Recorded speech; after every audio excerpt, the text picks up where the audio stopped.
Welcome to Maurya classes. आपका भरोसेमंद साथी। नमस्कार विद्यार्थी मित्रों, आप सभी का स्वागत करते हैं मौर्य क्लासेस में। विद्यार्थी मित्रों, हम आपके लिए एमसीक्यू सीरीज लाए हैं और बहुत डिटेल में समझाने का प्रयास करेंगे। आपको वन बाय वन करके सारी चीज़ों को समझाने का पूरा प्रयास करेंगे। अगर आप लोग मेरे भरोसे बैठे हो तो बड़ा बिंदास, टेंशन बिल्कुल भी मत लेना है। आपका एसपीसीसी का जो पेपर होने वाला है वो काफ़ी इजी और आसान आने वाला है, तो सभी बच्चे ध्यान से सीखिए। मैं पहले पार्ट 1 के जो एमसीक्यू हैं उसे कराने वाला हूँ। पार्ट 1 का मतलब होता है सीसी, क्योंकि सीसी और एसपी दोनों में से बड़ा एमसीक्यूज आने वाले हैं, तो मैं दोनों ही कराऊंगा। अगर मेरी आवाज़ थोड़ी सी धीमी आए तो कोऑपरेट करना, बिकॉज डॉक्टर साहब ने कहा है कि आवाज़ थोड़ी धीमे बोलने का, क्योंकि अभी भी गले में सूजन तो है, ठीक है। लेकिन मुझे आपके लिए वीडियो बनाना था, इसलिए बेटा मैं आप लोगों के लिए वीडियो शूट करने आया हूँ, ठीक है। और वीडियो बनाने में काफ़ी लेट हो गया है, उसके लिए माफ़ी कर चाहता हूँ बेटा, ठीक है। तो टाइम वेस्ट नहीं करेंगे और चलिए फटाफट हम लोग क्या करते हैं, एमसीक्यू शुरू करते हैं। सबसे पहले पढ़ेंगे हम लोग चैप्टर नंबर 1 के एमसीक्यूज, ठीक है। ध्यान से समझना, सारी चीज़ें आपका कॉन्सेप्ट क्लियर होगा, ठीक है। पहला क्वेश्चन क्या लिखा है, देश की सब समृद्ध प्रकार की बैंकों को सूचनाएं देने और उन पर नियंत्रण रखने का कार्य कौन सी संस्था करती है। जब भी किसी क्वेश्चन में आए ना, नियंत्रण रखने का कार्य सभी बैंकों पे कौन करता है, तो याद रखना उसका एक ही आंसर आएगा और वो है reserve bank of India, RBI. RBI सभी बैंकों पे क्या करती है, नियंत्रण रखने का कार्य करती है, ठीक है। क्वेश्चन नंबर 2 की बात करते हैं। क्या लिखा है, बैंक में लॉकर की सुविधा प्राप्त करने के लिए लिखे जाने वाले पत्र को कौन सा पत्र कहा जाता है। बड़ा यहाँ पर क्वेश्चन क्या पूछा है कि अगर बैंक में मुझे लॉकर की सुविधा प्राप्त करना है तो कौन सा पत्र लिखना पड़ेगा, तो उसके लिए रिक्वेस्ट पत्र आता है, इसे कहते हैं प्रार्थना पत्र, ठीक है। नेक्स्ट क्वेश्चन, बैंक के साथ के पत्र व्यवहार में जब भी मुद्रा किसी भी राशि का उल्लेख होता है, यानी जब भी किसी मुद्रा में क्या हो, किसी राशि का उल्लेख होता है, तो वहाँ किस प्रकार से लिखना चाहिए। याद रखना, जब भी किसी मुद्रा लिखा गया हो, पैसा लिखा गया हो, तो पैसा अंकों में और शब्दों में दोनों में लिखना होगा।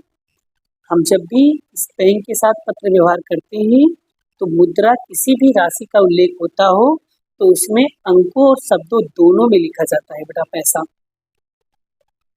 चौथा क्वेश्चन क्या लिखा है बेटा, चौथा क्वेश्चन है कि बैंक के साथ पत्र व्यवहार निम्नलिखित में से किस बात का उल्लेख हुआ हो तब बात गोपनीयता रहती है।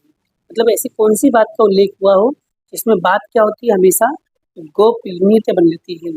तो जब भी पैसे की बात हो बेटा तो पैसा हमेशा गोपनीय बना होता है, यानी कि option number B is the correct answer. अब हम पढ़ेंगे चैप्टर नंबर 2। चैप्टर नंबर 1 में 4 क्वेश्चन थे, इनफ है, उतना कर लोगे काम हो जाएगा। आगे बढ़ते हैं नेक्स्ट क्वेश्चन की ओर। चैप्टर नंबर 2 में क्या लिखा है बेटा, इसे भी पढ़ते हैं। किसी भी व्यापारी को भरने पात्र बिक्री कर के संदर्भ में शिकायत करनी हो तो सरकार के किस विभाग में पत्र व्यवहार करना चाहिए। तो शिकायत करने के लिए बिक्री कर विभाग में करना चाहिए, क्योंकि हमारी प्रॉब्लम बिक्री कर वाले से हुई है, इसलिए जो भी हम कंप्लेन करेंगे वो बिक्री कर विभाग में करेंगे। और अगर टॉपिक है अग्निशामक दल यानी फायर ब्रिगेड की बात करें तो वो किस प्रकार की सेवा होगी, तो वो होगी सार्वजनिक, क्योंकि ये हमारे गवर्नमेंट के अंडर आता है। अगर गांव के बीच में पक्की सड़क की सेवा प्राप्त करनी है तो स्थानीय स्वराज किस संस्था के द्वारा पत्र व्यवहार करना चाहिए, तो ग्राम पंचायत को, यानी ग्राम पंचायत को। अगर आपको पक्की सड़क बनवाना है और स्थानिक स्वराज की बात हो रही है तो हमें वहाँ पर ग्राम पंचायत के पास पत्र लिखकर देना चाहिए। और अगर बात करूँ बड़े नगरों की बात करूँ, बड़े नगरों में अगर जल की आपूर्ति करवाना हो, मतलब बड़े नगरों में जहाँ पर जल की मात्रा कम हो, तो हमें किस संस्था के साथ पत्र व्यवहार करना चाहिए, तो महानगर पालिका के साथ। याद रखना, अगर गाँव की बात करें तो ग्राम पंचायत, और अगर बड़े नगरों की बात करें तो महानगर पालिका। बड़े नगर मतलब महानगर, बड़े नगर मतलब महानगर पालिका। इस तरीके से याद रखना, ठीक है। आगे अब बात करते हैं चैप्टर नंबर 3, व्यापारिक संस्था या पीढ़ी का कानून या संविधानिक कार्यालय ढांचागत संबंधित कर्मचारी कौन सा पत्र लिखता है, तो नोटिस पत्र लिखता है। अगर सभी कर्मचारियों को लिख रहा है तो कर्मचारियों को व्यवस्था तंत्र के द्वारा रचित आचार्य संहिता विषय सूचना जानकारी के लिए परिपत्र आता है। तो ये सबके लिए होता है परिपत्र। क्या होता है? सबके लिए होता है। कौन सा पत्र किसी एक कर्मचारी का नहीं परंतु कर्मचारी गण यानी समूह के लिए संबोधित किया। तो अगर समूह के लिए बात करें तो परिपत्र, किसी एक व्यक्ति के लिए बात करें तो नोटिस। कभी कभी कर्मचारी भी अपने अधिकार की समस्या को हल करने हेतु अधिकारियों को जो पत्र लिखते हैं उसे किस प्रकार का पत्र होता है, तो वो होता है मेमो बेटा। कभी कभी कर्मचारी अपने उच्च अधिकारियों को समस्या को हल करने के लिए जो भी पत्र लिखते हैं उसे मेमो कहा जाता है। स्वमुलाकात पत्र किस बात का उल्लेख नहीं किया जाता है, तो याद रखना नौकरी से संबंधित शर्त। लिखित परीक्षा में उपस्थित रहने वाले जानकारी देने वाले पत्र, तो लिखित परीक्षा का स्थान और समय। नियुक्ति पत्र में अंत में क्या भेजा जाता है, तो शुभेच्छा भेजा जाता है। कर्मचारियों के वर्तमान पद और पारिश्रमिक दायित्व परिवर्तन करके आर्थिक लाभ और प्रतिष्ठा के पद हेतु भेजे जाने की प्रक्रिया को क्या कहते हैं? बढ़ती, पदोन्नति कहते हैं। यानी कि पहले जो व्यक्ति जिस पद पे था उस पद से उच्च पद पे चले जाता है, साथ में उसका लाभ होता है, इज्जत बढ़ती है। तो जब जिस पद पे है उस पद से उच्च पद पे जाए तो उसे पदोन्नति कहा जाता है। 9वां, संस्था किसी भी विभाग में कार्य बोझ में अगर वृद्धि हो रहा है तो कर्मचारी को किस प्रकार की प्रक्रिया में शामिल होना पड़ता है, तो आएगा बदली। बदली मतलब जब लगे कि भाई अब कर्मचारियों की क्या हो रहा है, वर्कलोड क्या हो रहा है, बढ़ रहा है, तो उसे बदली करना पड़ता है। 10वां, जब कर्मचारी बार बार अनुशासनहीनता आचरण करता हो, पीढ़ी हो या संस्था अंतिम कदम उठाने के लिए कौन सी प्रक्रिया करती है? अपकर्ष का काम करती है। मतलब ऊंचे से नीचे पद पे डाल दिया। मतलब जब कोई व्यक्ति अनुशासन का पालन नहीं करता है और अनुशासन को क्या करता है? भंग करता है, तब वहां उसका व्यक्ति का अपकर्ष किया जाता है। मतलब ऊंचे पद से उसे नीचे पद पे लाया जाता है, तो उसे कहते हैं अपकर्ष। चौथा, बीमा लेने वाले व्यक्ति की अगर मृत्यु के बाद परिवार के सदस्यों में किसकी जमानत मिलती है, तो वित्तीय सुरक्षा की। किस पॉलिसी में, किस बीमा पॉलिसी में बीमा धारक की मृत्यु के बाद उनके वारिसदारों को बीमा की राशि मिलती है, तो आजीवन बीमा पॉलिसी के अंदर ऐसा होता है कि अगर जो उसने बीमा करवाया है, अगर वह व्यक्ति की मृत्यु हो जाती तो वह पूरा पैसा उसके वारिसदार को मिल जाता है। उस बीमा का नाम है आजीवन जीवन बीमा। तीसरा क्वेश्चन, जब बीमा धारक बीमा लेता है तब बीमा और बीमा कंपनी और बीमा धारक के बीच में क्या बनता है, तो करार बनता है। स्वास्थ्य से संबंधित बीमा पॉलिसी किस नाम से आता है? उसे मेडिक्लेम बीमा कहा जाता है। अगर स्वास्थ्य से संबंधित बीमा होगा तो उसी को कहा जाता है मेडिक्लेम बीमा। 5वां, ES का पूरा नाम बताइए, is the most important question. Electronic clearing services, electronic clearing services, word याद रखना, मोस्ट इंपॉर्टेंट है। देखो हर चीज में कुछ ना कुछ, देखो यहाँ पर क्या लास्ट में सर्विसेज है, यहाँ पर सिस्टम आ गया, ये गलत, सिस्टम आ गया, ये गलत, यहाँ पर केस आ गया, इसलिए ये गलत। तो वर्ड पे फोकस कीजिए, इलेक्ट्रॉनिक क्लियरिंग सर्विसेज आएगा। RTGS का पूरा नाम क्या है? तो रियल टाइम ग्रोस सेटलमेंट याद रखना, यही क्वेश्चन का उत्तर ये इंग्लिश में भी लिख सकते हैं। इंग्लिश में भी लिखा होगा रियल टाइम ग्रोस सेटलमेंट। तो यहाँ पर देखो ग्रेड आ गया, इसलिए ऑप्शन ए क्या होगा, ऑप्शन ए गलत हो जाएगा, ऑप्शन बी गलत हो जाएगा क्योंकि रिजर्व आ गया और इसमें भी रिजर्व आ गया, इसलिए गलत। यानी क्या आएगा, रियल टाइम ग्रोस सेटलमेंट आएगा। आरटीजीएस यानी आरटीजीएस है तो जिस ग्राहक के खाते में राशि को ट्रांसफर करना हो उसकी बैंक का कौन सा नंबर देना पड़ता है, तो उसके लिए आएगा आईएफसी कोड। क्या आएगा बाबू, आईएफसी कोड देना पड़ता है। चैप्टर 6 टेक्नोलॉजी का उपयोग करके निम्न में से किसके द्वारा मौखिक और लिखित दोनों संविनय करके प्रस्तुतिकरण किया जाता है, तो पावर पॉइंट प्रेजेंटेशन के द्वारा। आज मैं जो आपको पढ़ा रहा हूँ ये भी पीपीटी के माध्यम से पढ़ा रहा हूँ। पावर पॉइंट प्रेजेंटेशन हेतु प्रत्येक स्लाइड कैसी होनी चाहिए, सम प्रमाण संख्या अन्य उपयोग वाली तत्व वाली होनी चाहिए। तो मेरी जो स्लाइड है वो साइज सेम है बेटा। प्रेजेंटेशन में कौन सा केंद्र स्थान पर होना चाहिए, तो याद रखना प्रेषक। मौखिक प्रस्तुतिकरण के द्वारा इच्छित परिणाम लाने के लिए किसकी सज्जता आवश्यकता नहीं होती, याद रखना ध्वनि मतलब आवाज यानी उच्चारण की कोई आवश्यकता नहीं होनी चाहिए। तो बड़ा आप देख सकते हो सीसी से रिलेटेड जितने भी एमसीक्यूज थे बड़ा मैंने वो कंप्लीट करवा दिए। अब मैं आपको जो कराने जा रहा हूँ वो आपको कराने जा रहा हूँ एसपी का, ठीक है।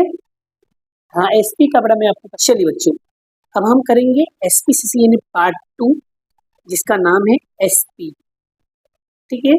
एसपी के जितने भी एमसीक्यू है उसे भी हम लोग अच्छे से सॉल्व करेंगे। फिर उसके बाद बड़ा आप लोगों को पहले से ही मोस्ट इम्पॉर्टेंट पीवाईक्यू क्वेश्चन मैंने बनाया हुआ है पहले से, आप उसे भी अच्छे से देख लीजिएगा, ठीक है। वैसे यहाँ पर लगभग आपके सारे काम हो जाएंगे, पर फिर भी डाउटफुल हो कंफ्यूजन हो तो एक बार जरूर उसे पढ़ लेना। पीवाईक्यू मैंने बनाया हुआ है, आपको टेंशन लेने की बिल्कुल भी जरूरत नहीं है। हिंदी मीडियम के लिए स्पेशली बड़ा पहला एक ऐसा चैनल है जो हिंदी मीडियम में सारी सॉल्यूशंस आ रहे हैं और हिंदी में सारे कंटेंट आपको प्रोवाइड किए जा रहे हैं। अगर सच में बड़ा वीडियो आप लोगों को समझ में आता है और वीडियो के कॉन्सेप्ट क्लियर होते हैं तो वीडियो को लाइक जरूर करना है और साथ में अपने दोस्तों को भी शेयर करते रहना, क्योंकि अभी मैं अकाउंट के भी बड़ा most important theory formula chapters concept sums सारी चीजें 1 बाय 1 करके लाने वाला हूँ, ठीक है बच्चों।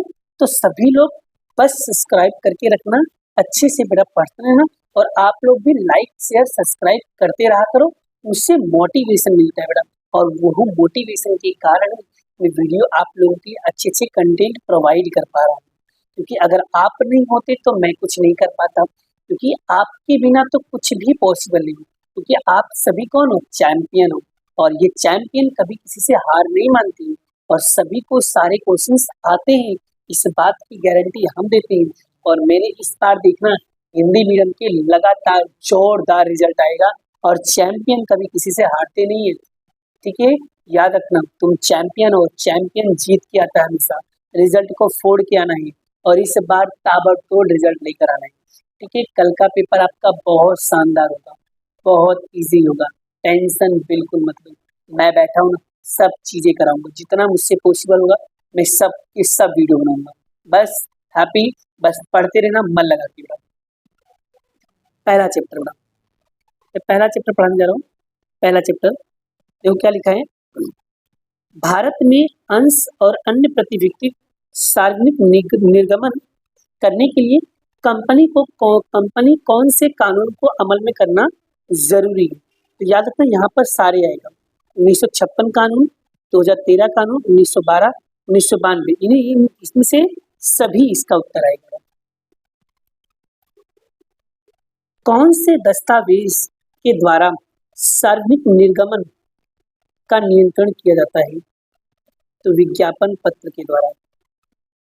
अंश मतलब शेयर होता है बड़ा, तो अंश यानी शेयर किस प्रकार का आवंटन प्रारंभ से निरस्त होता है, तो उसका आएगा अवैधानिक। ठीक है, शेयर जब्त होने से क्या होता है, तो अंशधारी यानी शेयर धारक द्वारा भरी गई रकम वापस नहीं करती कंपनी। यानी शेयर अगर आपका जब्त हो गया तो आपने जितना शेयर की जितनी भी रकम भरी वो रकम आपको रिटर्न नहीं मिलती। आगे, दो किस्तों के बीच अंतराल कम से कम कितने समय का होना चाहिए, 1 महीने का होना चाहिए। ठीक है, वर्तमान परिस्थितियों में अंश आवेदन किस प्रकार से किया जाता है, तो आवेदक खाते के आवेदन की रकम ब्लॉक करके उसका ASBS का फॉर्म भरना पड़ता है। ठीक है, ASBS की क्या, जब भी आपको आवेदन अंश आवेदन करना है तो आपको ASBS के खाते में क्या होता है, आपकी रकम को ब्लॉक कर दिया जाता है। अधिकार अंश अर्थात क्या, वर्तमान अंशधारकों को आवंटन पत्र का अंश देना। ठीक है, अंशधारी अपना अंश प्रमाण पत्र कंपनी को अगर वापस करे तो उसे क्या कहते हैं, अंश सौंपना। यानी हमने अपना शेयर किसी और के नाम दे दिया, अपना शेयर किसी और को दे देना, मतलब उसे कहते हैं अंश सौंपना, शेयर सौंपना। त्याग पत्र किससे संबंधित है, तो शेयर जब्ती से संबंधित। त्याग पत्र करना मतलब शेयर जब्ती, यानी शेयर को जब्त करना। चैप्टर नंबर 2 पढ़ेंगे बेटा, ऋण पत्र वाला चैप्टर है।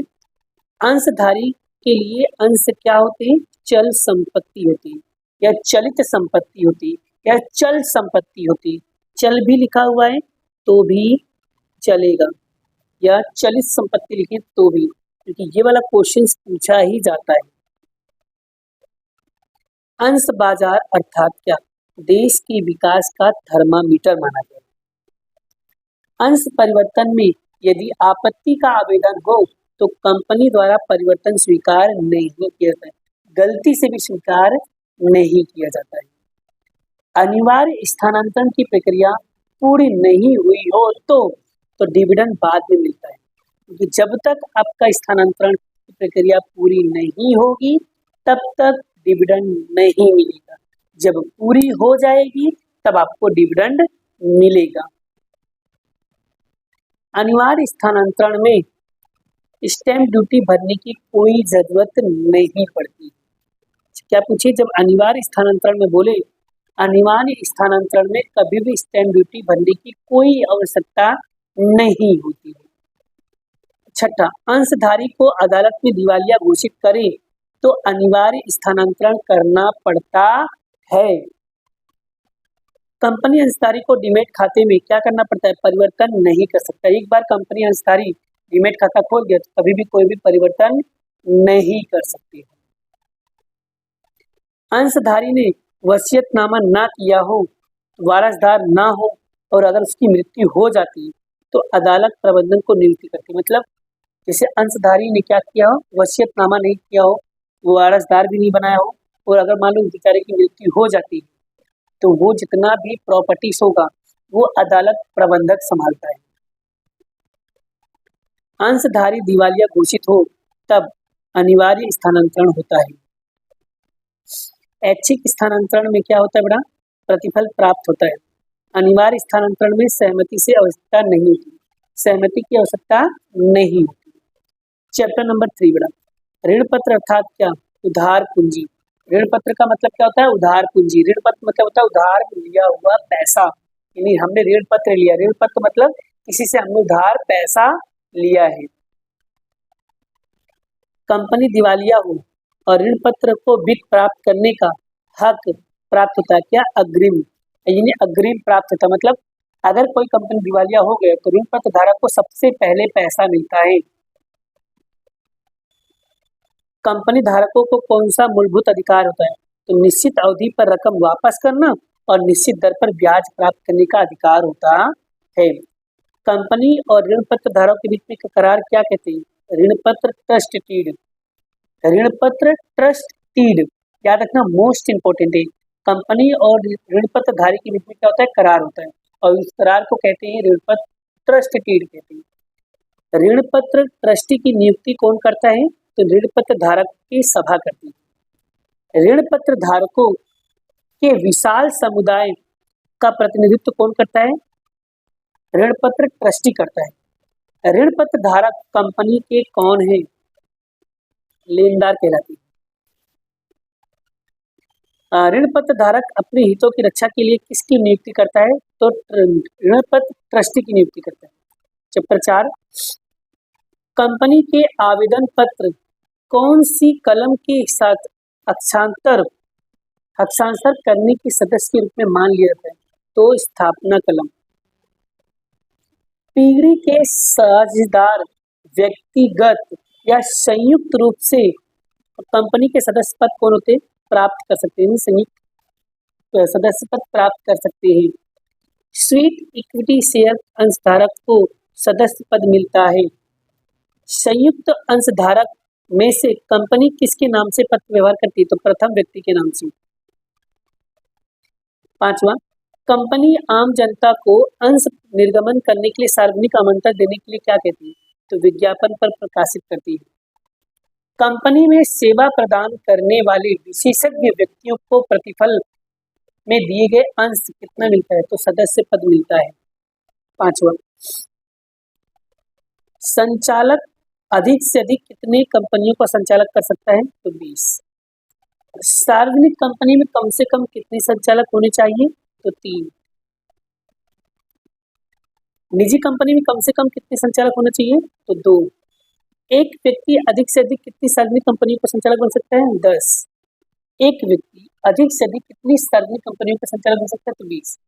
संचालक अपने कितने पहचान क्रमांक प्राप्त कर सकते हैं? तो 1। संचालक के रूप में पहचान क्रम क्या होता है? अनिवार्य होना चाहिए। कंपनी में स्वतंत्र क्या है? कंपनी में स्वतंत्र संचालकों की संख्या कितनी होनी चाहिए? तो 1/3 भाग होना चाहिए। स्वतंत्र संचालक की नियुक्ति संबंधित अनुमति सामान्य सभा से लेनी पड़ती है। संचालक मंडल के कुछ कार्यों के लिए अंशधारियों की सहमति जरूरी होती है। 10वां, स्टॉक होल्डर संबंधित सहमति रचना करने का कर्तव्य किसका होता है? संचालक मंडल का। संचालक किस प्रकार की संपत्ति प्राप्त करता है? तो उसका आएगा केवल रोकड़ में प्राप्त कर सकता है। निम्नलिखित में से प्रबंधकीय संचालक के रूप में किसकी नियुक्ति की जा सकती है? तो उसका आंसर आएगा व्यक्ति। प्रबंधकीय संचालक की नियुक्ति एक साथ कितने वर्ष के लिए की जाती है? तो 5 वर्ष के लिए। कितना वर्ष आएगा? 5 वर्ष। प्रबंधकीय संचालक की नियुक्ति होने के बाद कितने दिन के बाद रजिस्टर जानकारी देनी पड़ती है? 60 दिन के अंदर। प्रबंधकीय संचालक के रूप में नियुक्ति की जाने वाले व्यक्ति की उम्र कम से कम कितनी चाहिए? 21 वर्ष। पूर्ण समय के प्रबंधकीय संचालक का पारिश्रमिक चुकाया जा सकता है तो शुद्ध लाभ में से 5% रकम चुकाया जाता है। प्रबंधकीय संचालक अपना पद खोने के बाद मुआवजा का भुगतान कर सकते हैं। कंपनी व्यक्तित्व का क्या है? कृत्रिम व्यक्ति। संचालक मंडल वर्ष में कम से कम कितनी सभाएं आयोजित कर सकता है? 4। संचालक मंडल की सभा में कम से कम कितने संचालक होने चाहिए? 1/3 या तो कम 2 में से जो अधिक हो। चैप्टर 6 पहला क्वेश्चन, कंपनी को कौन सी सभा प्रथम वित्तीय वर्ष अंत में 9 मास के दौरान बुलानी चाहिए? तो उसका उत्तर आएगा प्रथम वार्षिक सामान्य सभा। 2 वार्षिक सामान्य सभाओं के बीच कितने मास का अंतराल नहीं होना चाहिए? तो 15 मास। कंपनी के संचालक मंडल की वर्ष कम से कम कितनी सभाएं बुलानी चाहिए? तो 4। बड़ा हर वर्ड का मीनिंग समझते चलना, हर शब्द का मीनिंग समझते चलना, कब कब क्या होने वाला है। 1 बार 2 बार में 3 बार रिवाइज करोगे तब जाके आपके एमसीक्यू कॉन्सेप्ट क्लियर होंगे। कंपनी को सभा की नोटिस अपने सदस्यों में कितने दिन के लिए पूर्व देनी चाहिए? 21 दिन के अंदर देना चाहिए। 5वां, सदस्यों को सभा की जानकारी देने के लिए भेजे गए परिपत्र को क्या कहते हैं? नोटिस कहते हैं। कंपनी की सभा में जो कार्य करने हो उन कार्य की सूची किसके नाम से तैयार करना है? कार्य सूची के नाम से। कंपनी की सभा के कार्य दौरान प्रारंभ से अंत तक नियत संख्या में सदस्यों की संख्या को क्या कहते हैं? कोरम कहते हैं। सभा की 8वां क्वेश्चन है कि सभा की कार्यवाही चलाने के लिए सदस्यों द्वारा जिन व्यक्ति की पसंदगी की जाती है उसे क्या कहते हैं? बड़ा उसे सभापति कहते हैं।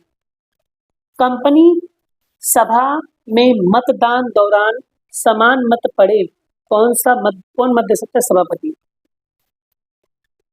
सभा में कामकाज और निर्णय मुताबिक मुख्तर स्वरूप नोट टिप्पण को क्या कहते हैं? बड़ा तो उसका आएगा मिनट्स। सभा में सदस्य अपनी ओर से दूसरी व्यक्ति को हाजिर रखकर मतदान लिखित अधिकार देते हो तो उसे क्या कहते हैं? प्रॉक्सी। मतलब जो व्यक्ति नहीं उसकी जगह कोई दूसरी व्यक्ति आ जाए। कंपनी 12वां, कंपनी में जो बाबत सदस्यों के बीच चर्चा विचारना के लिए पेश की जाती है उसे क्या कहते हैं? तो प्रस्ताव कहते हैं। विशेष ठहराव के पक्ष में कम से कम कितने सदस्य का बहुमत आवश्यक है? 75%। एंड लास्ट चैप्टर 7वां, कंपनी के विसर्जन के पूर्व प्रक्रिया अर्थात क्या? तो उसका आएगा कंपनी का समापन या दिवाला ले जाने की प्रक्रिया। विशेष ठहराव की नकल के साथ टूनल मतलब होता है समापन। समापन संबंधित आवेदन की सत्ता किसको दी जाती है? तो संचालक को दी जाती है। कंपनी कानून के प्रावधान के अनुसार कंपनी को कौन सी सभा बुलानी अनिवार्य है? तो वैधानिक प्राथमिक सभा। सम्मेलन का प्रमाण पत्र मिलने के बाद कंपनी कितने वर्ष तक धंधा प्रारंभ ना करे तो अदालत समापन का आदेश दे सकती है? 1 वर्ष तक। सार्वजनिक कंपनी में कम से कम कितने सदस्य होने चाहिए? तो कम से कम 7। निजी कंपनी में कम से कम कितने सदस्य होने चाहिए? तो 2। और कंपनी की स्थापना निश्चित मुद्दत के अनुसार की गई हो तो उसे किसी बताया जाता है? नियमन पत्र में। शोधन क्षमता की घोषणा कौन तैयार करता है? संचालक। कंपनी को समापन में ले जाने का ठहराव पारित करने के बाद कितने समय में वर्तमान पत्र का इख्तियार देना पड़ता है? तो 14। 10वां, ऑफिशियल लिक्विडेटर का अपना मत किसको बताता है? तो टर्मिनल को बताता है। लिक्विडेटर की नियुक्ति की सूचना आयकर अधिकारी को नियुक्ति की तारीख से कितने दिन देनी चाहिए? 30 दिन के अंदर। तो आप देख सकते हो लगभग मैंने सारे क्वेश्चंस आपको करवा दिए हैं एमसीक्यूज। एक बार ऐसे क्या करो, 2 बार रिवाइज कर लो, 1 बार 2 बार इसको अच्छे से पढ़ लो और जो एमसीक्यूज नहीं आता है उसी एमसीक्यू 2 से 3 बार सुनना। एक बार बोर्ड एग्जाम जाने से पहले, एक बार सुबह, एक बार मॉर्निंग में, इसको 2-3 बार रिवाइज कर लेना। बड़ा मैं आपको वादा करता हूँ कि एमसीक्यू में आपके 20 में से 20 नंबर आएंगे, इसकी गारंटी मैं देता हूँ। आप एसपीसीसी में आराम से 90 प्लस कर सकते हो। बड़ा इतना आसान होता है। एमसीक्यू कर लिया बड़ा, सेक्शन सी में जितना मांगा है उतना ही लिखो, ज्यादा एक्स्ट्रा लिखने की जरूरत नहीं। 2 लाइन का उत्तर है तो सिर्फ 2 लाइन ही लिखो, 3 लाइन का उत्तर है तो 3 लाइन ही लिखो, 4 लाइन का उत्तर तो 4 लाइन ही लिखो। मतलब जितना मांगा है उतना ही लिखना है, उससे ज्यादा लिखने की जरूरत नहीं। एक बार इसे आप लोग अच्छे से देख लो, फिर बड़ा नेक्स्ट वीडियो में लाने वाला हूँ सेक्शन बी, फिर सेक्शन सी और डी भी लाने वाला हूँ। ठीक है, आप लोग फटाफट इसे अच्छे से रिवाइज कर लो, अच्छे से पढ़ लो, समझ में आए, कोई डाउट हो, कोई कंफ्यूजन हो तो जरूर मुझे बताइएगा। वीडियो लेट ला रहा हूँ उसके लिए माफी चाहता हूँ बड़ा। ठीक है, राधे राधे।